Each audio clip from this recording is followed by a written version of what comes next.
morning, Muyombia Mark, Mugalasi Joshua Mix Farm, Antonio Random Things, Ronald M. Cassandra VIP, to see me Eddie, Travel Life Vlog, Mwasuze Mutia.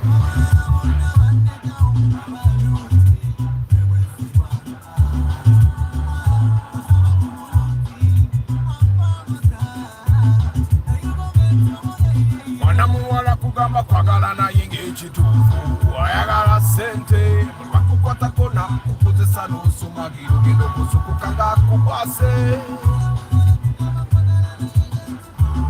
Ayagala sente,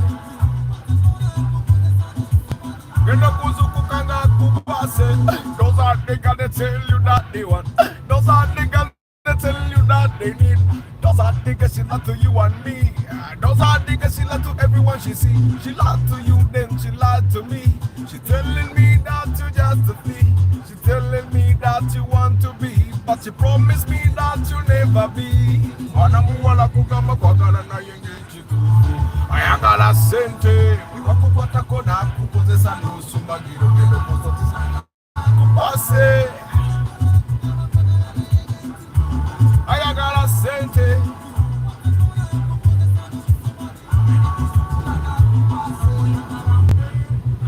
City, on Tabudenze, also Bende, Uriwose, Onkutunde, Don Savanga, Isakulese, Penzikua, Don Sasiro, Legakari, Chekorete, Nkubuse, Tochafese, Erankubase, Manamuana Kukama Kwagalana Yege Chitu, Ayagala Sente, Yedokuzukukaga Kubase. Ayala sente kamazina demi omukarabye genda kuzukukaga kubase digita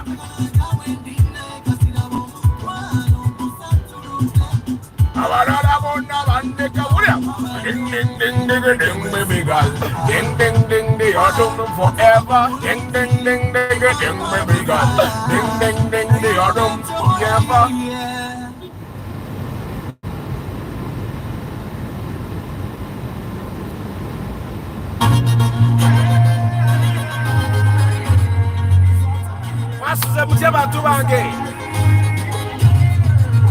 Today we talk sports cars. You'll be surprised. When you kiss me, when you touch me,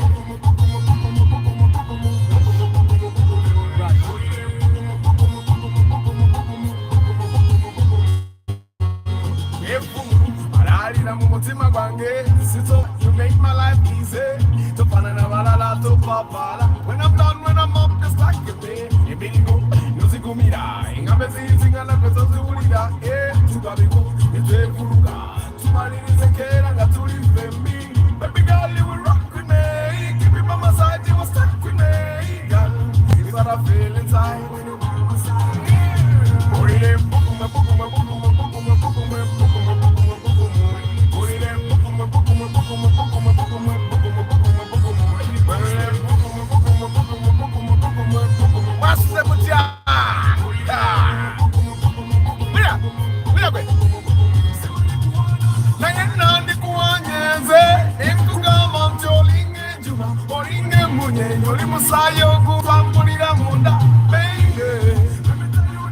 You speak with a voice, it's in high definition. Take a picture of you, 3D glasses, make you an invention. Baby girl, you will rock with me. You are stuck with me. When you're by my side,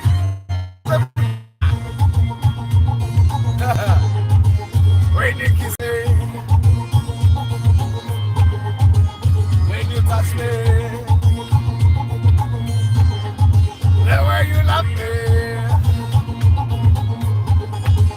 got to the room where you ain't get it out. Hit it good fire, send me that, oh me good fire. Chiturina, Delia Chigenda, Navasunga, Navona Bagamba, Yoma number, what's gonna become my wife? Chiturina, Delia Chigenda, Navasunga, Navona Bagamba, Navagamba, Telia Kutwala, Telia Kufi Baby girl, you will rock with me. You were stuck with me.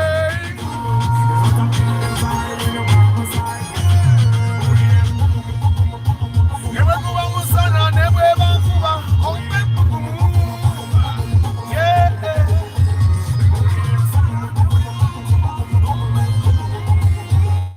Oh, baby, you gave me one, baby girl.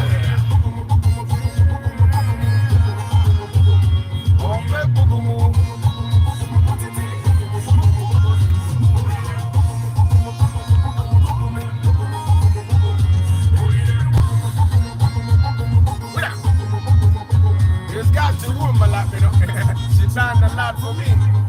So I do the simple thing for her. Cause she give me one, everything she do give me one. She chocolate and people. Mwasuze mutia. Muri bulungi my people. You're healthy, toina wakuruma, otambula bulungi, wenyola bulungi, you can stretch, you can eat. I mean, if you breathe properly, you don't have any pain, you can hear properly without any pain, you can see properly without any pain, you can speak properly without any pain. Let's not take any of those things for granted. Webaze mukama, yenaina gwe mukama ugonsiza, because I understand you guys worship different kinds of gods, kati yenaina katonda wo gwe mwebaze omugambe mukama katonda we walokuba nti nkedde olwaliro nga ate ndi mulamu siina wannuma, waliwo eyakedde olwaliro nga bagenda mukola cooperation, waliwo eyakedde olwaliro nga tamanyi agenda kujja sente zimutwala mu ddwaliro naye nga ate naye alinga ggwe. I think you'll be surprised that person is smiling. So why not smile if people that are doing worse than you are smiling? Worse than you, probably today they don't know where they are going to get food and they are smiling. Sometimes I find people smiling and I'm asking myself, how does this person smiling and they are smiling? Sometimes I admire people for their strength. I'm not smiling. I don't even talk to people. You find someone smiling, greeting people with a smile. There's sometimes you guys mwawulire embozo bagambiranga nti abaana ba cafe javas babawe emitwalo mwendo oba 15 abaana ba cafe javas, and if indeed it's true nti bali babawe emitwalo 15, which I doubt, I don't think any that guy would pay waiters at javas 150 or 180 or whatever. I find that nsubira nti babawa sente ezisukaawo. But if indeed it's true, then I admire their resilience. Abantu abo babeera basmilinga, they handle you properly, tebabeera rude and all that. So kati bwobeera nga buli kimu kikukolera esaawa eno wadde sente zo za bulumi naye nga at the end of the month okimanyi nti sure deal osuubira sente bweziti, wadde nga mu sente zo bakasitoma bakumanyiriramu, wadde bakuvumiramu, wadde oyina abakuyiriba abakubeera obubi, or probably a government official or something, bakulibwa doing a black tax, naye at the end of the day you can take care of your black tax and also take care of your needs. Webaze mukama, at least you're okay. But also don't forget to put yourself as priority, because at the end of the day it doesn't matter how much black tax you pay. At the end of the day, if you fail to make it as an individual, teria jagamba obambi yali ayina family gyalabirira extended, no one is going to say that. Abajagamba yabala bubi, bonoba musajja bajagamba like yabeeranga nnyo mbakazi, bonoba mukazi bajagamba oyaddanga mukwejjalabya anti yazigulanga mu makeup okitegeera. So at the end of the day, you need to prioritize who you are, you need to prioritize yourself, because at the end of the day it's you who matters most. Okitegeera kubanga ngoyagala omanya nti it's you who matters most, olina kumanya nti when you are sick ng'oli mulwadde ku ndiri, who is there with you? Gwe. Yes, people are going to be there for you, they are going to look after you, they are going to bring you food and medicine and all that, but at the end of the day, obachi, it's you alone. However, when you succeed, when things work out for you, everyone will be there for you. People will be there to celebrate, people will call you, people will want to be associated with you, but when you're losing, you lose alone. However, it doesn't stop us from being grateful for life, grateful for health. And I'm really grateful that I'm healthy right now. From family yaffe abantu bafa ebirwadde biringa bisatu. Bafa sirimu oyo sobola okumwewala bwe wale nnyo abakazi. Bafa blood pressure neyo nayo sobola okugyewala bw'oba mugezigezi.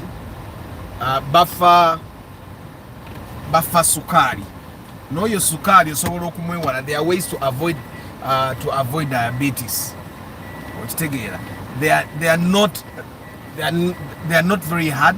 You could probably naye mwenze nayiga emmoroka namala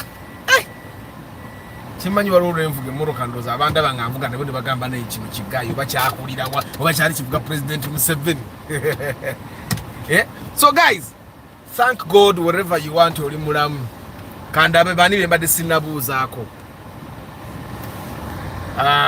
Nakomye ku Ronald M Kasendo VIP tusime Eddie Travel Live Vlog Paul Sema Serwada John Paul visitor kali mu mmeka beera ne million 12 okubeera safe. You can get it lower probably, but ebiseera ebisinga eri low ebeera ya engine eri 3S ebeera mu Ipsam. Nathan Oza Monsanto Nuhurira Tom Nick Wabuyi Mutumba Pade Football Tribe.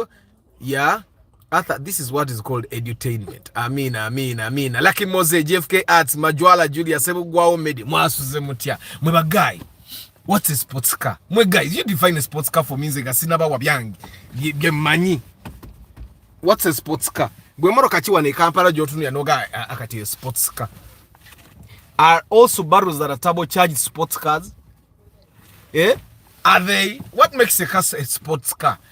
What makes a car a sports car? Echintu chetaga tukidefining. Otherwise, abantu bagenda kubeera misguided nga babalimba nti emoroka jovuga sports car, sipanya performance car. Mujukira obuntu bwangu bwayero bwe bampa oli obashero bokuwangula. Buno nkyabwina kati ngenda kustrachinga buno bubiri. Mbutekeyo nyinayo n'obulala bubiri wano. Njabusaayo olwegulo. Tulabo bampangula school fees. This will be the first time I'm winning things. Nze siwangulanga ku kintu kyabwedere, nze ebintu ebyange byonna nyina obikolerera. Katonda bwati alabika bwe yankola. Naye kati guno omulundi bwe naawangulanga manya my fortune is changing kati ntandise okwagala okutandika okuwangula ko. Rogers Mukwaya, how are you? Osuze bulungi Sebugwao Medi. Ogamba otya? What makes a car a sports car? What makes a car a sports car? Kubanga ndabi abantu. I did a video on TikTok telling people that the guys that are driving bajita batabano bu RS bu Vitz bu RS, they are not driving sports cars. Yes, they want to feel like they are driving sports cars. They are not driving sports cars. And I got a lot of, I've not really seen the videos. You'll be surprised on TikTok kwendi, but I don't get negative content. I also don't know how. Yesterday Mama Aban yadenga nyumiza nti she was seeing some negative content on TikTok. Ngauli ya TikTok mutami. A lot of negative content there, and I was saying but every time you see a video on TikTok and you don't like the kind of content, you press not interested, and then that's how you can weed out all the negative content on TikTok. Ochitegeera nze atha ndaba nnyo positive content on TikTok. I olaba ne moroka ne videos nyine zenkola ezemoroka. Sometimes I can do a video and probably it ticks people in a wrong way. Kati nga bwe nakola video ya Vitz abagala abarowoza sports cars and all that. And I apparently so many people replied to my video. So many people did videos in response to my video. And all their videos were like,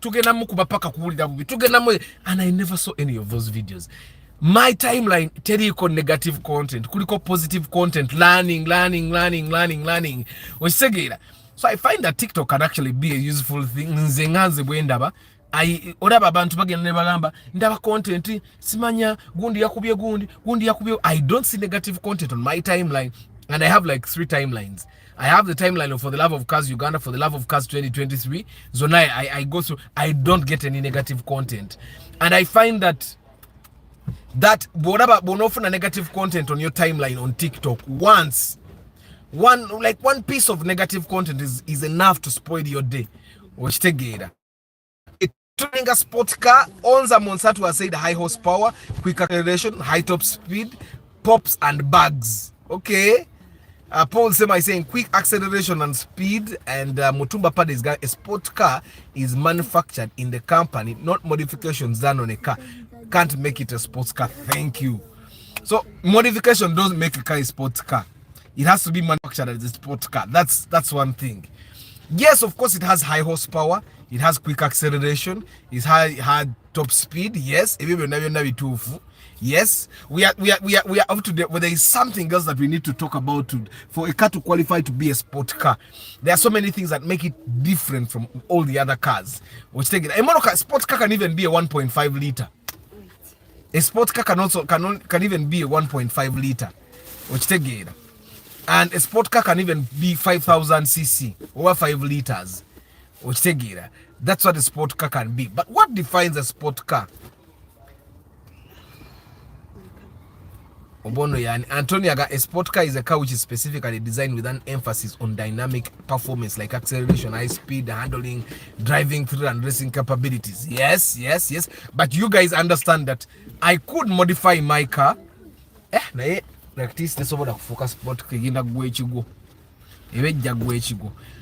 And then I see guys that kind of like go and modify. Now modifying a car. Let's say Mazda Demio, now modifying a Suzuki Sport. A sport car has rear wheel drive or all-wheel drive. No, you're wrong, Tom. You're wrong.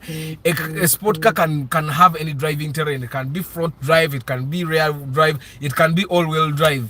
Of course, now the cars that are advanced with the guys that drive advanced sport cars, is better rear-wheel drive. Ezidi advanced single sport cars because a Morocco ezidi rear wheel drive zibane simanyi there's something about the power that a rear wheel drive car has that the front wheel drive doesn't have. So a Morocco, most sport cars actually have rear wheel drive. Nenga alone is the beginner ones zidi front wheel drive. Yes, you guys are missing something. You're missing something to make a sport car. And then after we've gotten that, you'll actually realize that all sport cars will cost you about 120 million and above. So does anyone in Uganda drive a sport car? Wanji? Hey, abana basubagundi bangambi mbusimanya RSC is racing sporty. Bana abana tibamanyi tino waliyo ne dummy cars ero bampite wabanange wano kajja mugakazi. Abana tebamanyi nti no waliyo ne dummy cars okitegeera. It's that the like the VITS RS is given to kind of give you the thrill of maybe you feeling that it's a sport car, even when it's not, by the way. Even when it's not, someone can create something to give you a feel of like. A feel of like. That's what the RS versions of all cars. Suzuki RS is a Morocco zona ka RS. They are just giving you the feel of what a sport car might feel like. I drove this Nabagama Navuga VITS RS Nakavuga in 2018. I got it 2018, I drove it 2019 up to Nakatunda 2020. And that car is fast. It's really fast. But the only reason you feel like the VITS RS is fast is because it's a VITS. It even surprises you that it's that fast. So just the mere surprise of that car being as fast as it is, then the one thing I've realized about people that buy VITS, for example, you remember you guys when I was driving a VITS live broadcast, because you guys did not expect a VITS to go that fast. And up to now I'm still in love with the 1 liter VITS. Surprisingly, it gives performance that you never expected.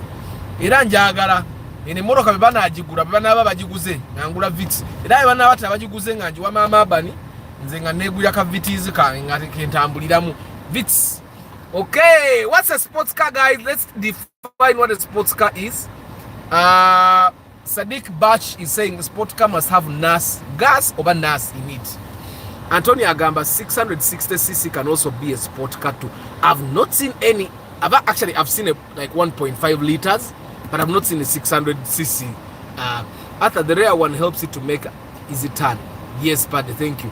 Rear wheel drive equals better traction power. Muyanga Isaac, yes. Fun is driving.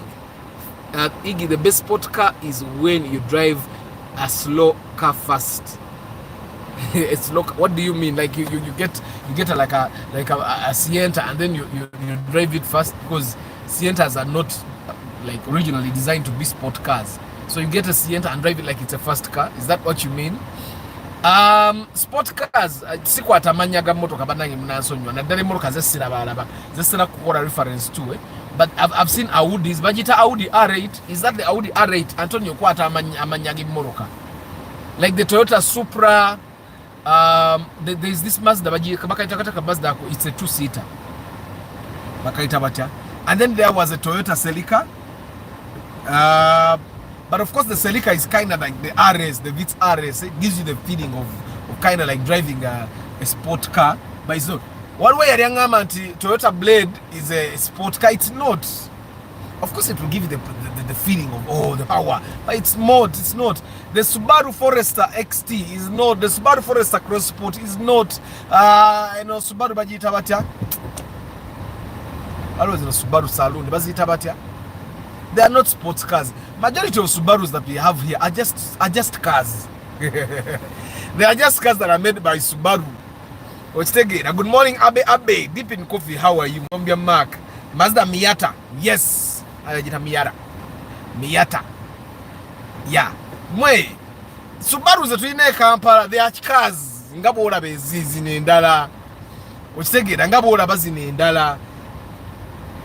They are just cars. They are not sports cars. Guys, as you define what a sport car is, check out the Mitsubishis, Honda, Suzuki's of mid-80s and 90s. They made lots. Some of them were not actually sport cars, they were just performance cars. Because there is a performance and sport car. A sport car needs a definition is a so we are buying time. Katono nyo wekati ono Mfaransa avudde wabanange Mfaransa. We don't speak French. Bonjour. No, we don't. Let me hide him before he starts like spamming us with lots of stuff. Yeah, so guys, what makes a sport car? What makes a sport car, guys? What makes a sport car? And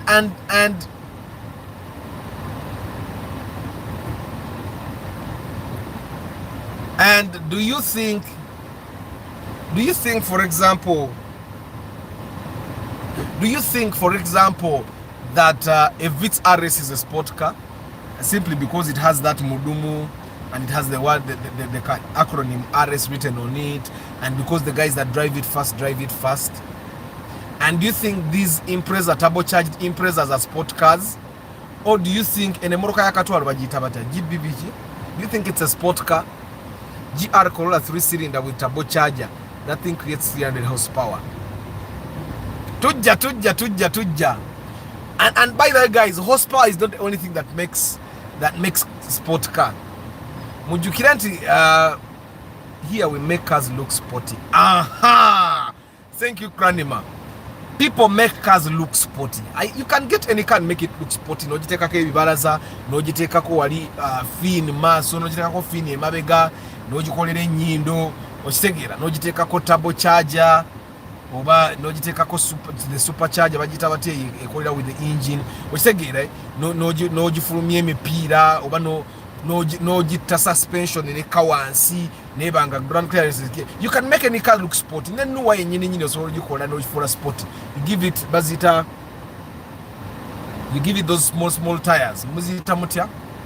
Yeah, and you can make any car look sporty, but it doesn't become a sport car. And majority of the guys that are driving cars that we think are sport cars in Uganda are not driving actually sport cars.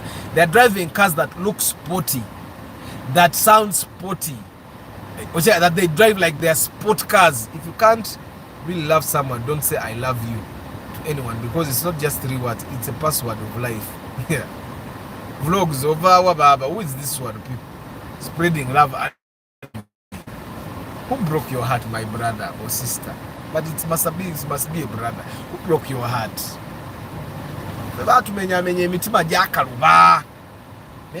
You guys, do you understand that the heartbreak is one of the hardest things to like get used to? Bakumenya omutima omwaka guno n'ogujja n'olowooza ogumi. Bakumenya omutima omwaka ogwokuna ng'ate guluma n'okusinga ogwasooka. Good morning Vianney, how are you my brother? Eba manual 2-seater, teba manual ne automatic gye ziri mu sport version, you'll be surprised.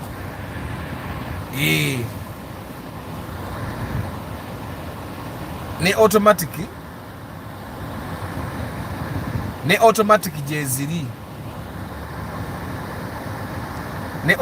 jeziri mu sport cars and in the modern world right now bagezako kufuula life a little bit easier. That's why you find these cars that we call automanuals, where it's automatic but you can kind of shift like to gear 1, 2, 3 ochitegeera in a kind of like manual way ochitegeera.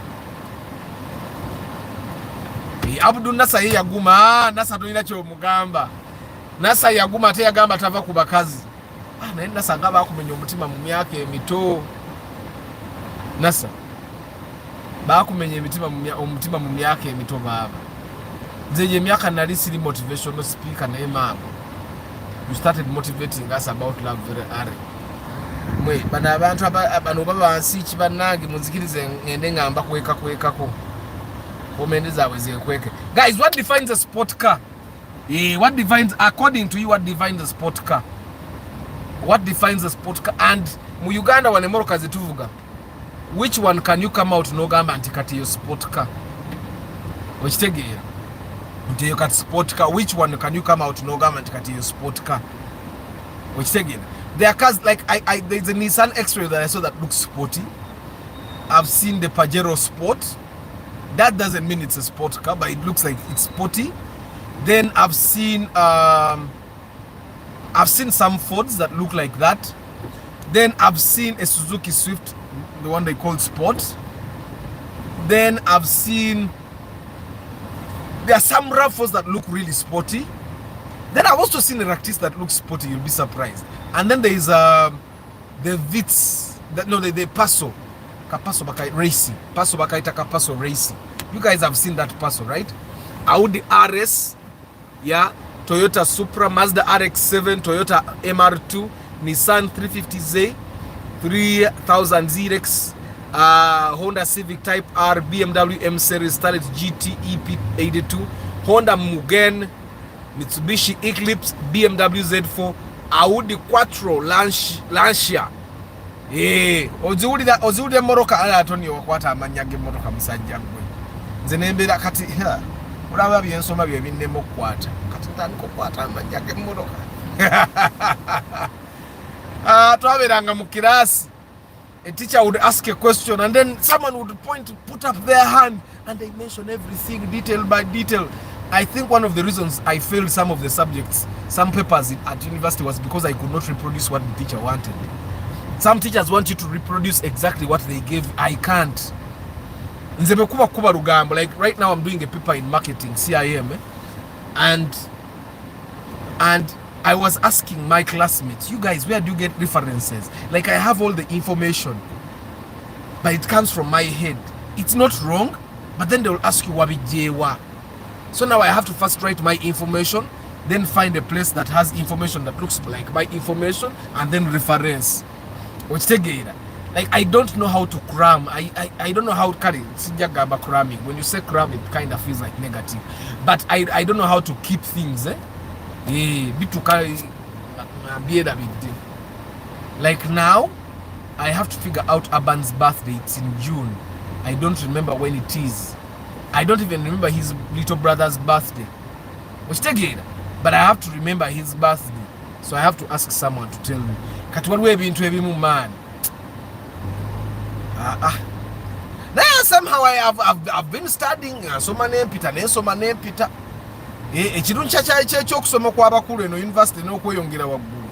not about you reproducing what they gave you. It's about arguing your points. I take it with them arguing my points.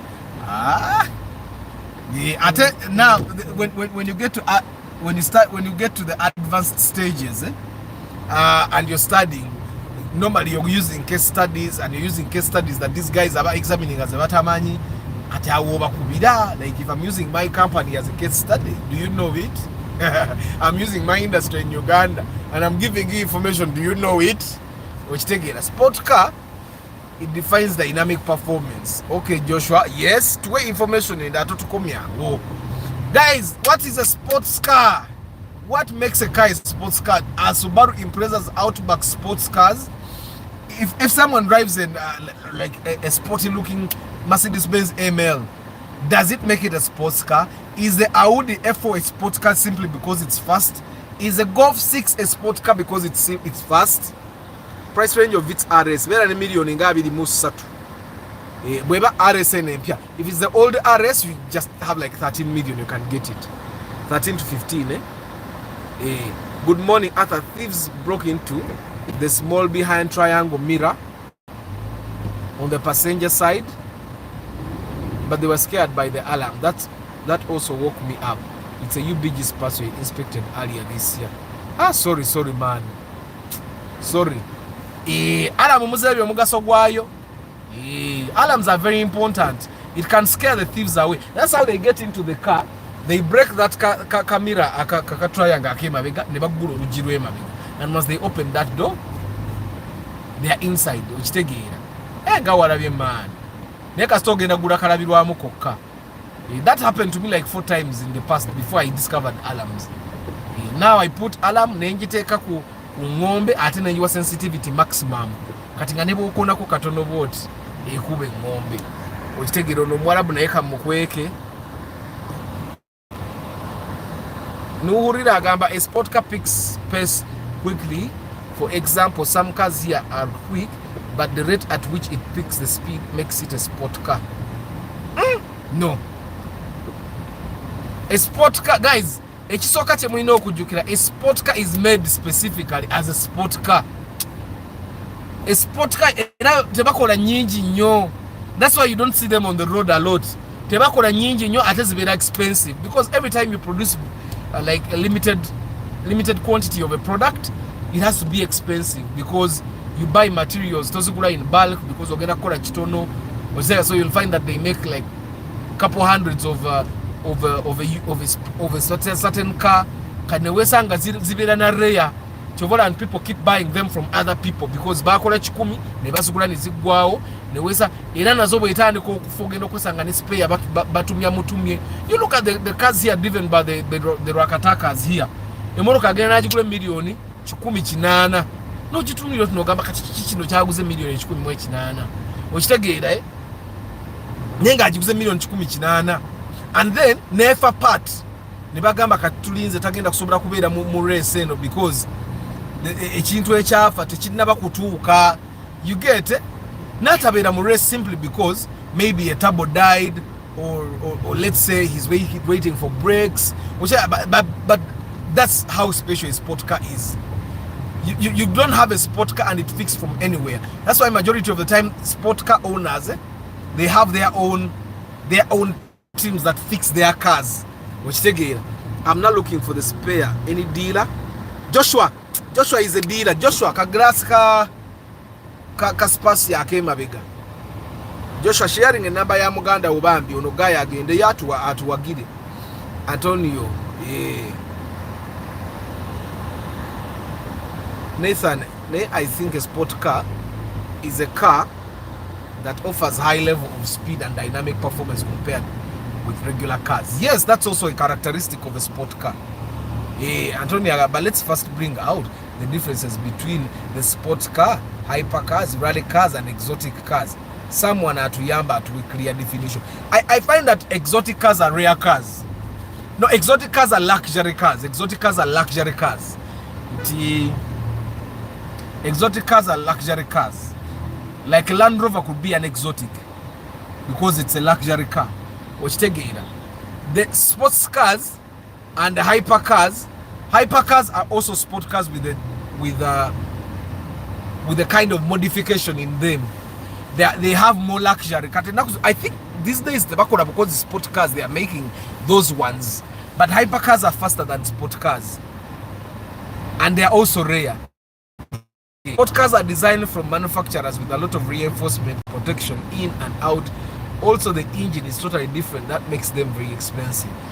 I find when abana bakole moroka to be sporty, bagenda amwona inzo kwata Subaru eyo nagenda nagiteekamu emitayimba roll cage, bagiteekamu roll cage najjamu emitto imabega nayo because emabega eyo nabateeka reinforcement ya roll cage nalekawo emitto wane ebiri.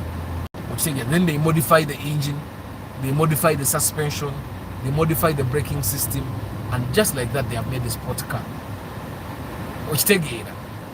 And just like that they've made a sports car.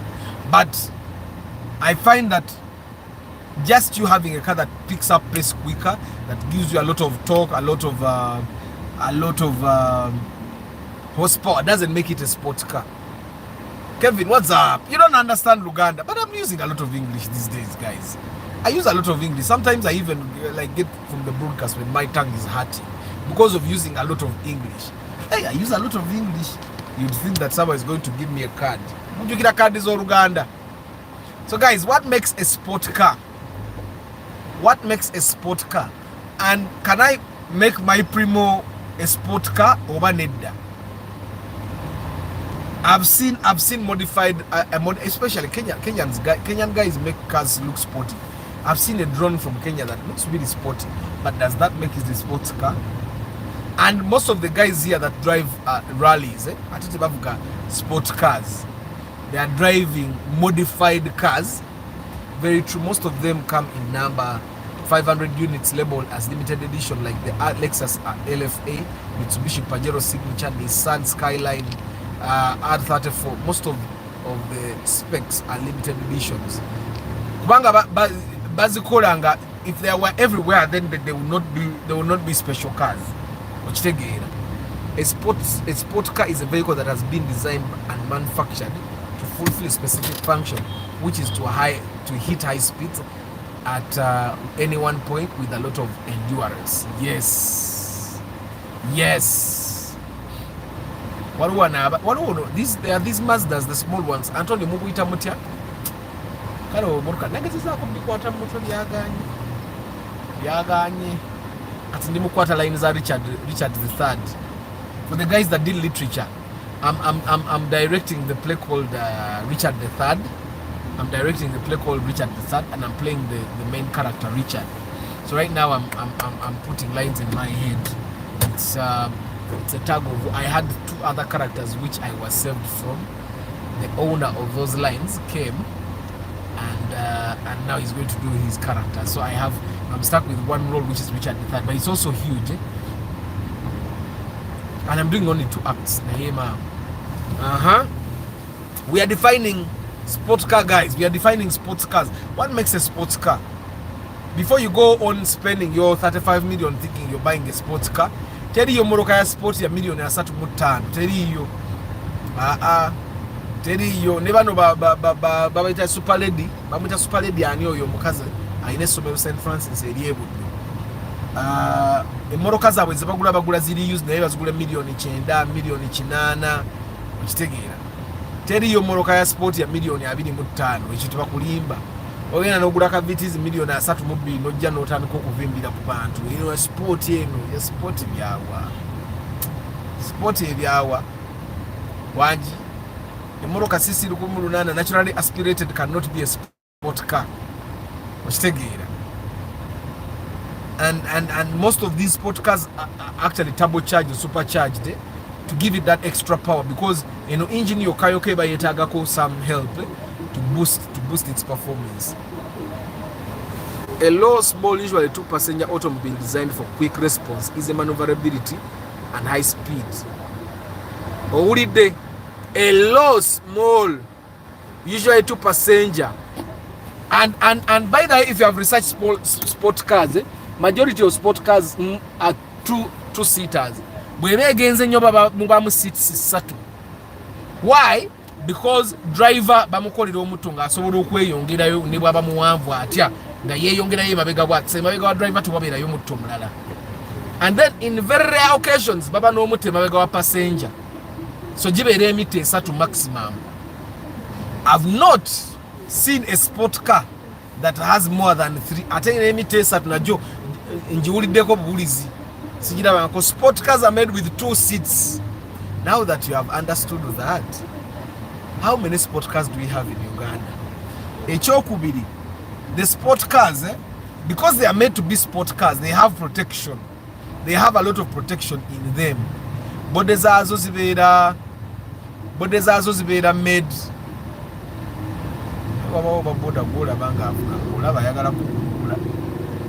sport cars bazikola in a way that is special. Yes, of course bazikola nazo mu material ngo wazi ne moroka za feza bulijjo nayo wazo bamu reinforcinga okitegeera. Then I find that majority of these sport cars zibera ne engine ngeri stronger than the body. You cannot find a sport car nga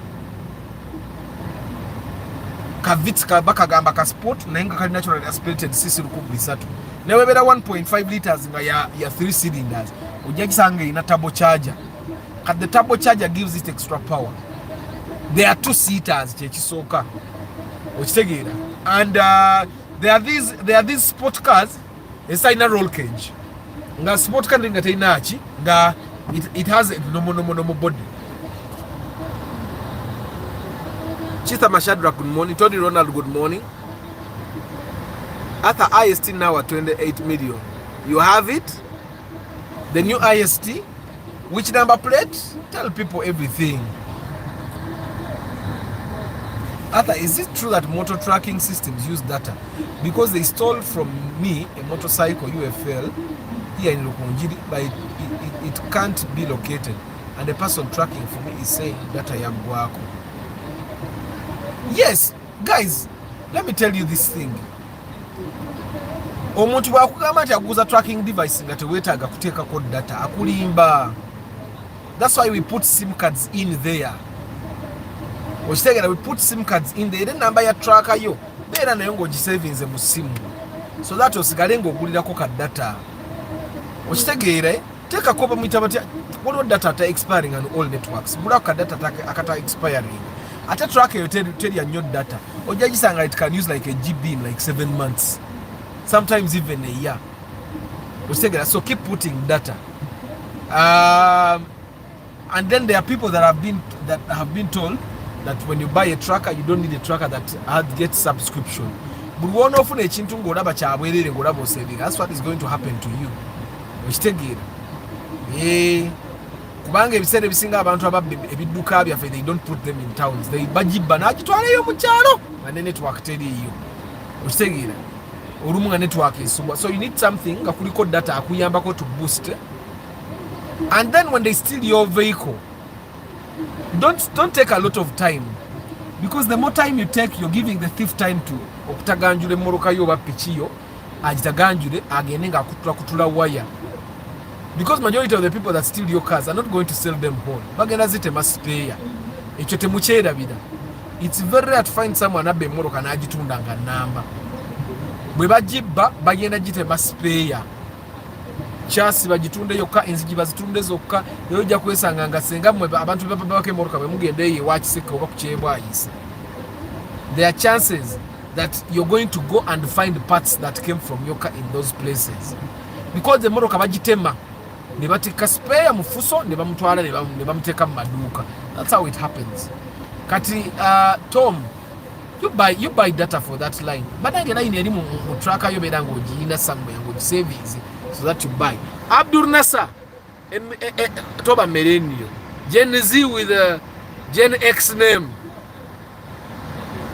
Good morning, Saddam Musema. Joshua Gam, a sports car we define as a dynamic performance and as a drivability motion system, ability to more quickly to hit more high speed more quickly, braking in space, fuel economy, handling noise and vibration, air cut shape and more. Amina Ibrahim, good morning Arthur. Someone is selling me a Star at 2.5 but it has engine problems. Is it worth it? It depends. So you know what other good thing is on that car, because you're going to buy that car engine at like 2.5. So if you buy that car 2.5 of the engine, like a 300 for installation, you're good to go. And the other things good, is the interior good, is the body good? Are you only going to work on the engine? Because that's 5 million already. So why don't you get 5 million and buy it that has no engine problems? At how much can a good old model IST be? I have one of my followers agenda bwerukwati atunda IST million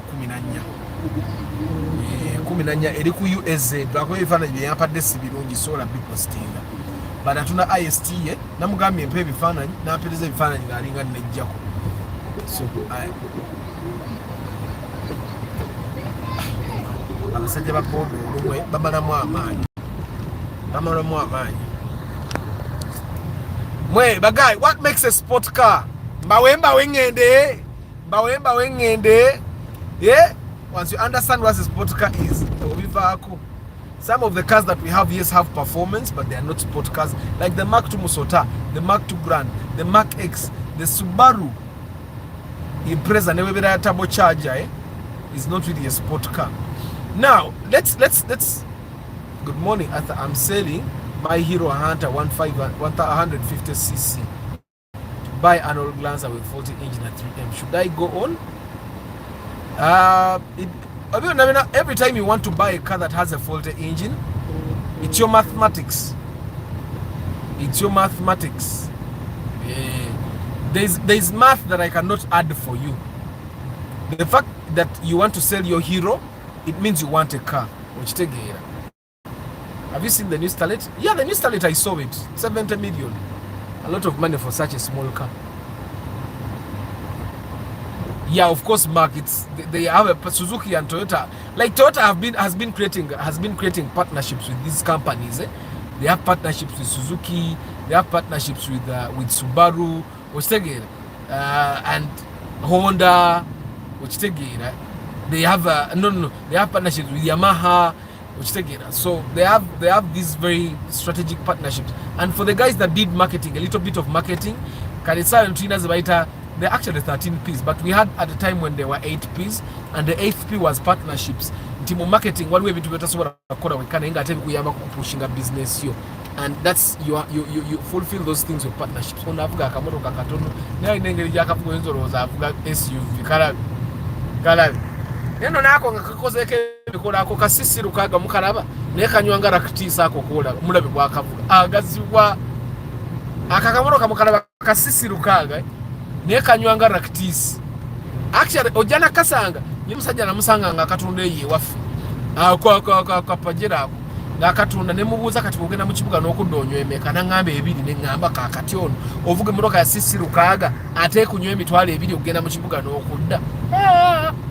Muroka sisi rukaga yali badde nnyo nusu nga kanana n'ogenda mu kibuga n'okoma obanga alinye pitch ne kaako emipira gikagenda ko gya mitwalo nga 18 buli gumu. You'll find that even fixing it is more expensive than fixing a Vitz, which is 1.3 liters or 1 liters.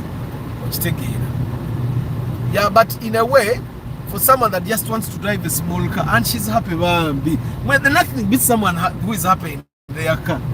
Ono mukazi lwakwaka mulo patakoza na yali. Omukazi okuvuga emboroka enchafu tekirabika bulungi. Tekirabika bulungi n'aka. Naye nga bambi she's happy, she's smiling. She's one of the few people that I've seen that are driving cars. Nga smiling nga alimu yekana they have a smile on their face. Ayaka yakakagula. Obanga tanaweza nako mwaka. Mwabantu bavuga emboroka naye nga sibasanyufu. Nga babeera omwo nga bali amu bwe bato. Naka akamoroka ako. Kapreso kajja sekajjanga kapyaka akamoroka.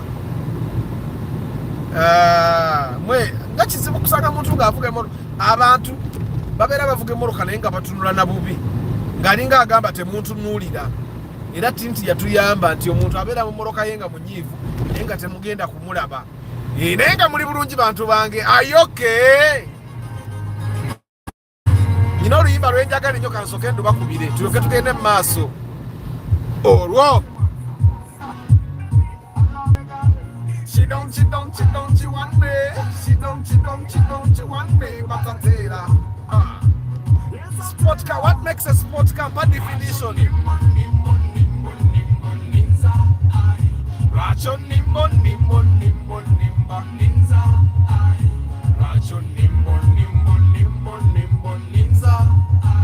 Vanguard yojirabye.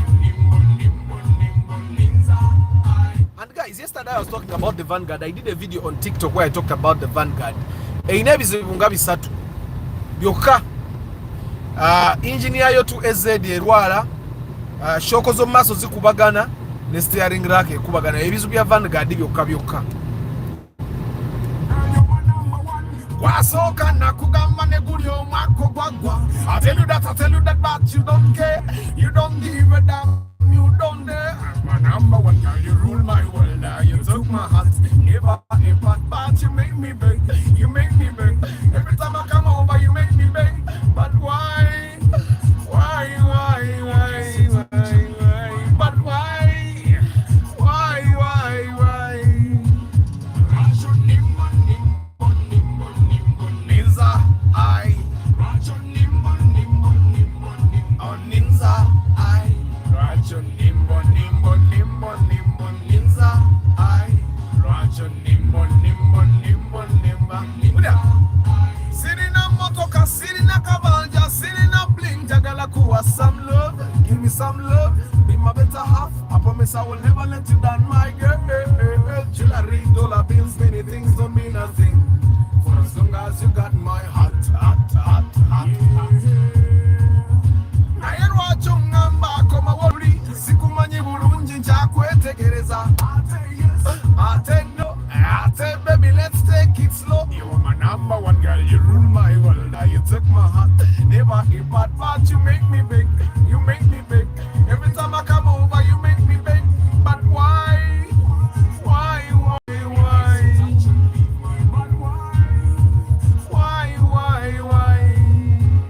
Rajo nimbo nimbo nimbo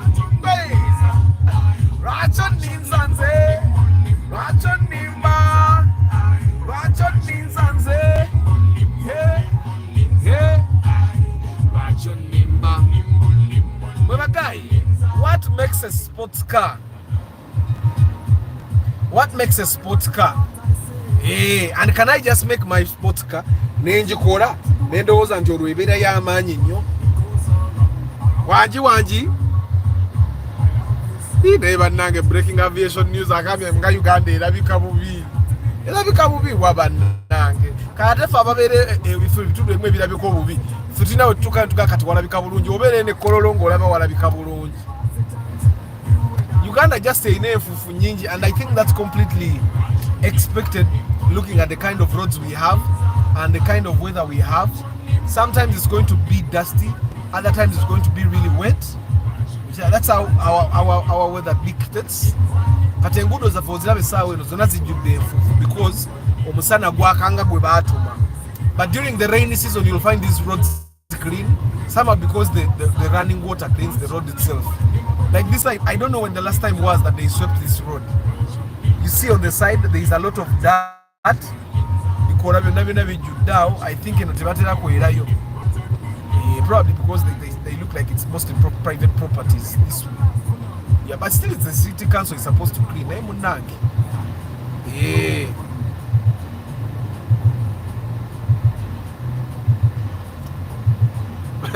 Abdul Nasser is patriotic. Webale nnyo. Kati oyo tannalabako bitundu birabika bubi. Tetwabigumira kati bwe tuyita eno tulabanga walabika bulungi nnyo. Honda CR-V versus RAV4 old model, which is better for a fast driver. Buy the RAV4 because the Honda CR-V suspension system is very expensive to maintain and olumuteterera okitegeera ojasanga nga zisukubya obukobogo and you know people are giving up on the CR-V Hondas. Your engine tefa naye Honda ezo muziraba just spare wazo wa beyimu okitegeera. Ata please, I need more clarification. Don't buy those cars that have SSD plates. Why don't you just buy Ugandan cars? Don't buy those cars however cheap they are. Leave them alone. You buy Ugandan cars. Accept that owning a car in Uganda is a bit expensive and just buy a car you can afford. Why does my grand rev at 1,000 on the first key yet the AC is off? Before the revs used to go up and then come down. Jebi kebera ko ku plugs okebere ku coils okitegeera okebere ebyo bina bikyali bulungi kulaba ng'ogiteekamu empya. Abantu banemulwawo okukyusa air cleaner. Mi nze olwengenda ogula air cleaner ngula air cleaner 2 kati gina gye nassaamu last month nagisaamu guno mwezi gagutandika. I change air cleaners. I have a cheap supply of them. Mweze mugula 3 nze njigula gumu oba 2. nze ngula air cleaner omutwalo gumu 12,000 kati bwengenda ngulayo air cleaner zange 2 nemanya for 2 months ngenda kuba ne cabin air filter nkyusa nnyo because abaana bange babeera mu esimo njagala babeere ng'empewo at least nga nnungi okitegeera. Matembe bakubuuziza ekibuuzo kiddemu. What is a sport car? There is a time when people that drive Alexis used to want to call it a sport car because Moroka yali ntono, and at that time they performing better than what they expected. And of course there is a 1.8 liter version of the Alex. Telabika, you know, kulabika kuba na mafuta enywamu mangi mwe, but it's there. That one gives you a lot of performance that would make people think that, oh my god, that's a sport car. It's not really a sport car. I had a Toyota Vanguard, did my car collection, but the problem with it was suspension. Esumbuwa mukaawo ate esinga kusumbuwaza mu maaso simanyi lwaki naye abaana bajja ziyiza amagezi ate sibaliziyiza mu suspension y'emmoloka endala zitereera. So what makes a sport car? First of all,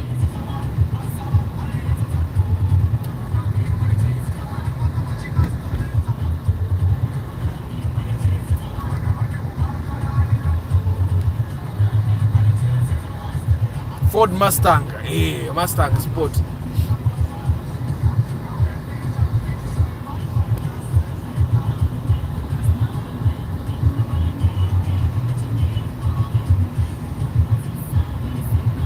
Antonio, those are, I would want to say those are performance cars.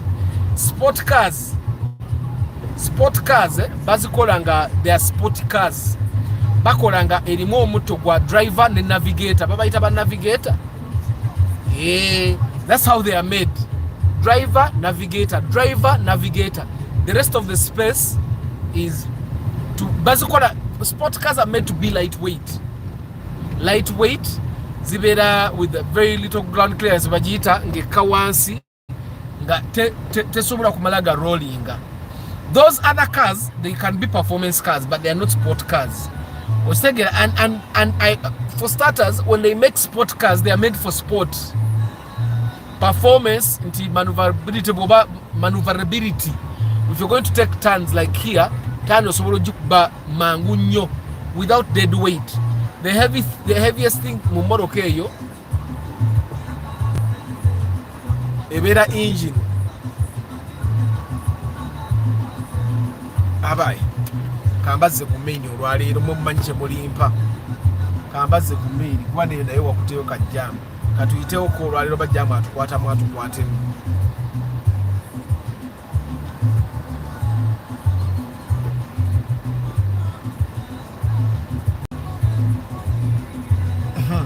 I really want to agree with you, Antonio.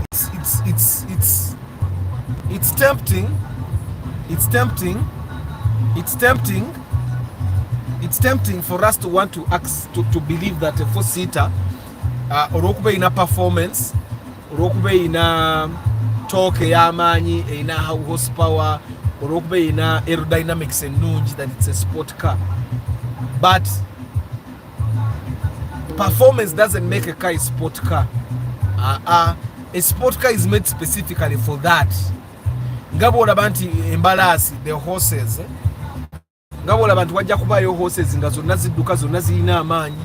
But horses that were made to race, they are trained specifically for racing.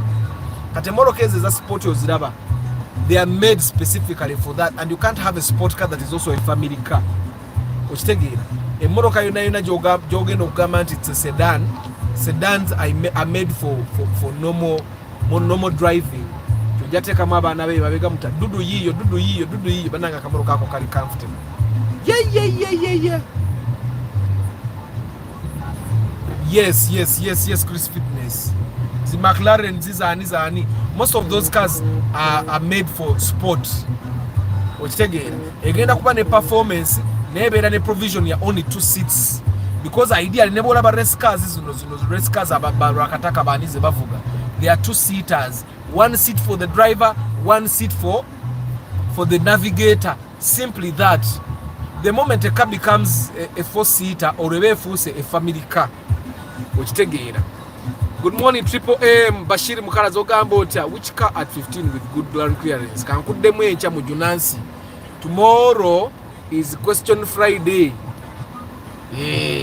Emoroke ya sport bagayi bange bekoleddwa specifically for that. Okitegere bekoleddwa specifically for that. Of course, there are those cars that are called supercars. Nga si sport cars, nga they are supercars. Kati emoroke yemitte nange ina performance almost that what a sport car will give you. Ejibajja okuyita supercar. Okitegere bajja giyita. Of course, some cars are two-seaters but not sport cars and they are just supercars. Okitegere. Toyota Oppa is a good car in an engine a primo new model. Of course, there are Toyota Oppas that have a 3S that don't have the primo engine. But if you find one that has a VVTi engine, that's even good. IST 2010 UBP on sale 28 million. Muli de banange 28 million IST. Najipostinga ko by the way. IST ya maroon. Mujijukira. Ya million 28 sawa eno cash money needed. Mwabagala news IST. Mujje muwe sente. UBP moroka UBP bate naweza ya do mwaka. Chali mpya kubala. Volvo mujirabye Volvo XC60 but those cars are safe. Yetuli maso. They are safe. One thing I realized, I don't know the guys on X, if you saw the former town clerk or Mbarare yagude kabenje. Ngomusipi agusibe na emoroka ya rolling. So you guys don't go so fast. Temuduka. Emoroka ejja ku rolling off. That's why sport cars bazi wa roll cages onali kusimu. Batu yingira mwali awo. But Volvo zino zinengeri gye bazikola ng'ogira baddala eri safe. Okitegeera n'amakoona gano ogalaba nga gali intentionally made. Naye otunulira kisaafu kiki eri mu maaso. Oyayadange ekkoona baali bayisa. Kati eno mmoloka okumanya, when you look at it, you know it's safer than the Land Cruiser. Look at the corners of the Land Cruiser, and look at the corners of the Volvo. Okitegeera olaba ng'ekkoona lino baalikola intentionally waliwo omutayimba ogukutte baati ebibiri nga tesobola kumala gagwamu. Subaru Impreza Sport is not a sport car. They give you the feeling of a sport car, but it's not really a sport car. Sports cars are made for sports. Bunobu RS, Smanya Suzuki Swift Sport, Buchi. They are not sport cars. They are normal cars that give you the feeling of a sport. Nemula babagaga, your number plate your car, your million abidi number plate your car. Naye zabanga za racing za million mukaga. Omwana nagula Alex najiteka ko. Omwana nagula Starlet najiteka ko. Nebagamba ndoza bana abantu kati batandise kufula muzanyo. Nebazongeza kati za million abidi. Dudu yiyo eye moroka sinaba moroka eri comfortable nga moroka eyo akaka moroka kali comfortable navuga bubiri ekyabunzi jako bufa wiring katika inzoba kali yawo ne kazikida namara wina ku 3 amara kasa ku kali yana akatwala atera nayo kamara yo olunako akubeza diesel zinzo bate zibikola nenzi navuga nga petrol.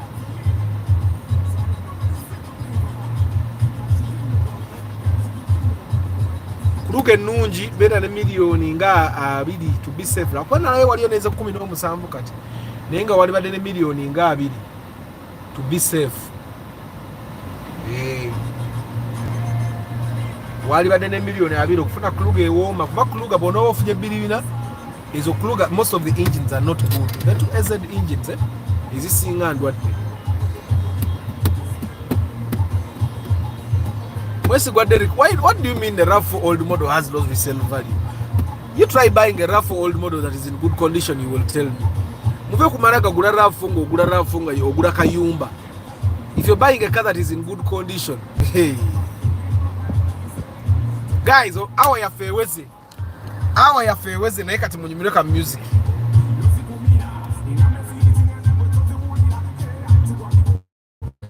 Aunde ya million abirebera ku UAS. Ebankadde nnyo.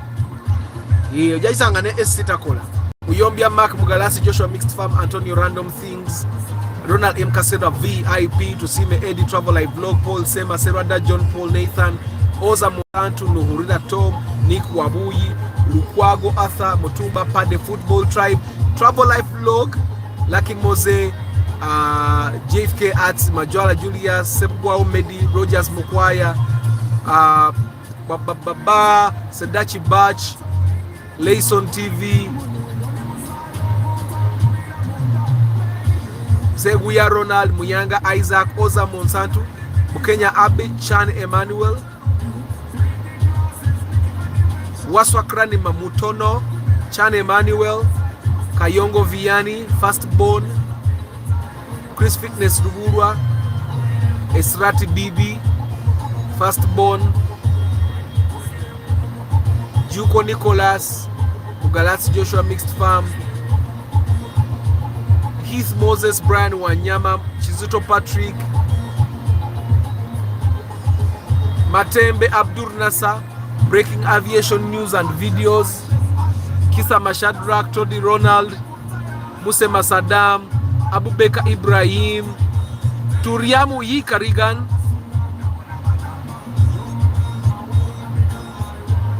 Zereko Derek, Pasco Joseph, Morad Kemomo, Lubega Francis, Rogers Mukwaya, Muloza Sibamazo, JB Kafuma, Kabali Moses, Bashir Mukalazi Triple M, Junansi Michael, Jean Bryan, Jenna Bryan,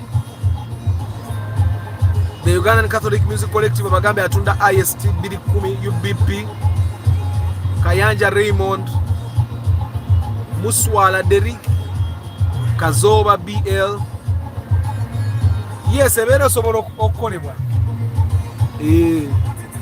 Beka undo ya milioni abiri gera bankadde. UAY, USD, ninga atoyongerako milioni nga 13 n'ofuna kawundo empya. Talking about Volvo safety, after the Entebbe Road truck accident, they released a video showing the same trucking collapsing on a Volvo roof, but nothing was damaged. Volvo banayi Volvo zo muzireke. Era bwo ina sente zimaintaininga Volvo ezijigula ezijikumira ku bbala ng'osobola okugigula gigule. After it will be easy to find the RAV4 manual in good condition. Not very easy, but you can find it. RAV4 ya manual ngeri in good condition ejama milioni nga 13-15. Dudu eza diesel tezibikola though kasito yagala and fuel from anywhere. Kisamo Jonathan, Compachi PL, Kaundo 3 liter versus Gura 3 liter. The 2.4 liter engine, Edwala, Mugure 3 liter. The 3 liter engine, first of all, gives you good performance. At an engine, 3L. Sinajina Bamu reporting. Abantu kutunja road nga mubona abona. Era ngezaako okusala kajjabu ziziro 223. Tukenkole bulungi emirimu gy'abakama bange. But before we play, jump, if you're feeling good, booka. If you're feeling good, jump. If you're feeling good, booka. We rule the world. Number plate muzirabye empya ezijja. Katuvugena main leero. Muludde okugiraba motoka yayiiyaawo be baleeta Nissan, be baleeta ne Hyundai. Omusajja wa Ipsam alina waasiwaasi. Be baleeta ne Ford. Parapapa.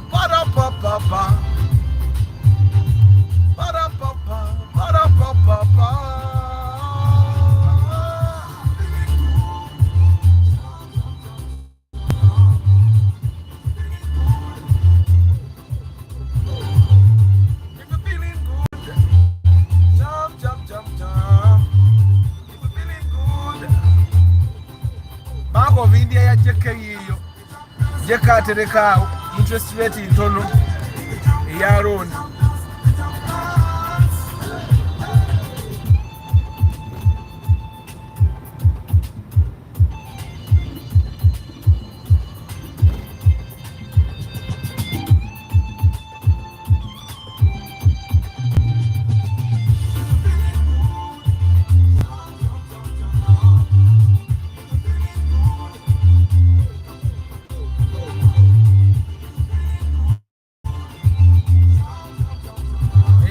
mmotoka ekyansingira okuba comfortable mmotoka ze naavuze eyo.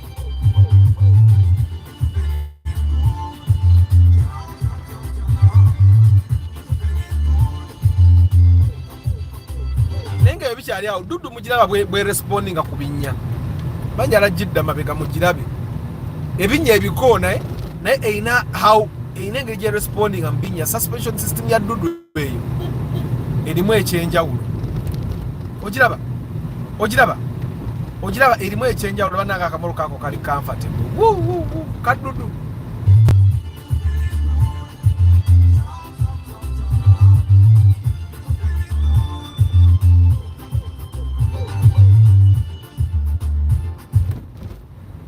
Banaite mwerabira nkola pre-purchase inspection. If you're going to buy a car and you need a guardian angel to help you not make a mistake, I'm your man. Mupai just emitwala namwe etano nzija ne makanika and we make sure that you buy a good car. Ogwe mulimu gwafaawo where your job is to simply say I like that car. Fenga tukebera nga tugamba gula oba togula okitegeera. There are lots of mistakes that happen with you trying to be on your own. Brokers take advantage, car sellers take advantage. You don't want to be that. You want to have a sober mind next to you.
Arua paka mugirabye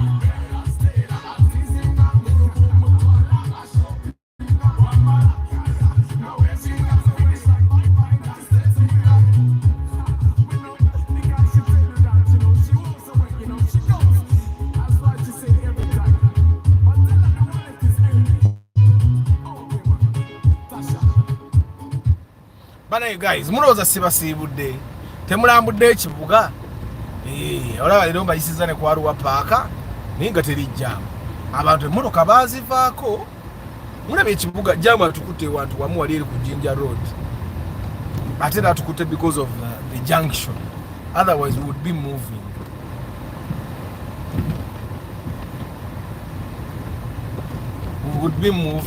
Naye nga mwebale kubeera ku broadcast Bashiri na mukadde gireke tugenda kunoonyeza emmoroka tujja kufuna emmoroka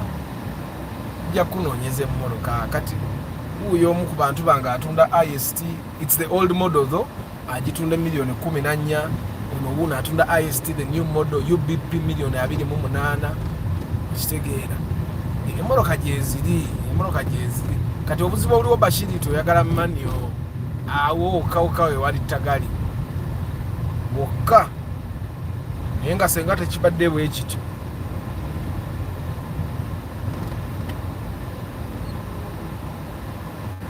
naye nga mukamba siibule bantu bange tomorrow will be question Friday ebibuuzo byonna bye ŋŋaanye okuddamu sigaanye kubiddamu mu bubi wabula I believe we should answer all those questions on Friday indiscriminately ku Lwokutaano ne bwogamba naye mbwa ggwe n'obuuza ekibuuzo tujja biddamu bane guys